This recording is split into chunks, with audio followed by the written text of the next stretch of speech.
She says, "Are you a real inventor?" And I said, "Yeah, I'm an inventor." And I sort of talked about cell phones, and I invent cell phones. She says, "Well, I thought all black inventors were dead."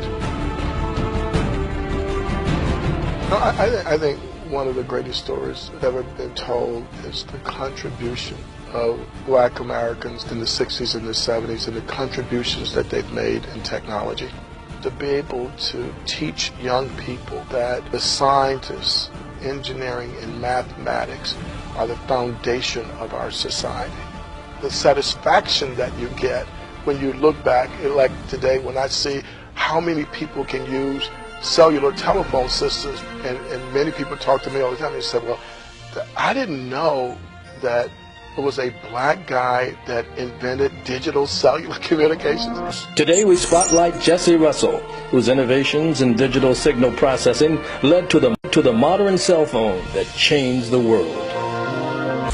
Few of us can imagine life without our cell phone.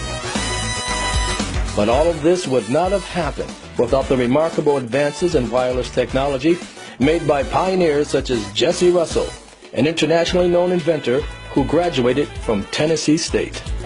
The beauty of historical black colleges for me, just talking to me personally at a personal level, is that what they did for me, they gave me the nurturing and the freedom to challenge. They didn't shut me down. And the teachers were more nurturing, or the professors were more nurturing, right?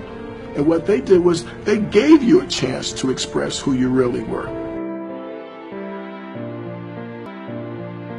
If you're sitting in an SBCU and say, as I did in 1972, when I said, "No, I want to work at Bell Laboratories," right? I ended up at Bell Laboratories, and in 1980, I was selected as one of the most outstanding engineers in America under the age of 32. Once I won that award I was telling you about earlier, I didn't know anything about cellular radio. Never heard of it. It was in our organization. But right after they broke up the Bell system, the technology that nobody wanted was the cellular radio system. You know, and that they had tried to send it to the telephone companies, right? And then they sent it back to AT&T, right? So we had this sort of displaced group of people, right? And I never will forget the first day I was on the job. I called the meeting of all the managers and so they were all white. I was the only black guy, right? And I was saying, "Well, what's the problem, right? Why? Because they were losing so much money. It was pathetic. They were just losing money like you wouldn't believe. You know, they said, the problem is that we can only make money when people are in the cars and the phone rings and they answer it. If they don't answer, it said most of the time people are not in the cars, right? And so what I said was, well, that seems like an easy problem to solve, right? Why don't we just take the phone out of the car and just put it on the people?" And I said, "I guarantee you, if you put the phone on the people," I was thinking about just making money, right? So I said, "I guarantee if you put the phone on the people, when it rings, they'll grab the phone."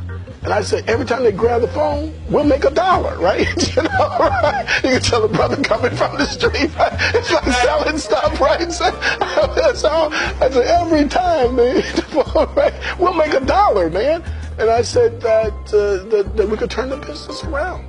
At the time, I didn't know that the phones looked like the ones, and they had these big bags, you know, and so y'all look like you about it, right? And so they were very nice, and they didn't. And so they were very nice, and they didn't say, "Look, it was kind of stupid for you to think that we could actually put these kind of phones on the page."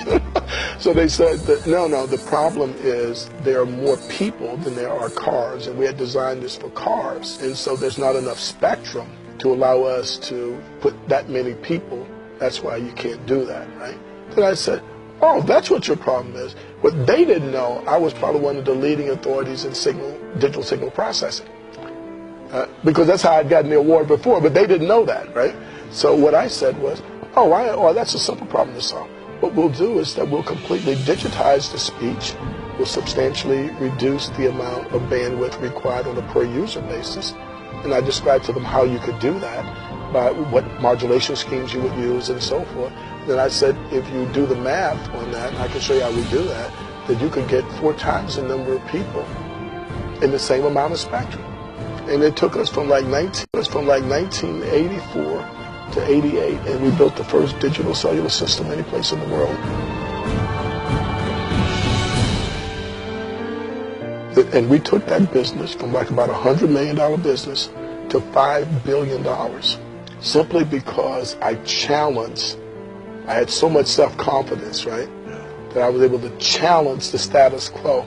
In the midst of all the stereotypes about African Americans, in the midst of an all-white group, that I had enough self-confidence to say what I believed, right, that could be done.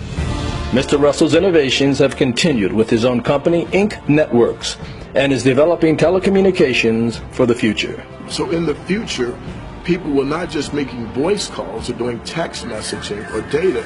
They actually will be doing video calls like this as they walk around, not just between two people, but between groups of people.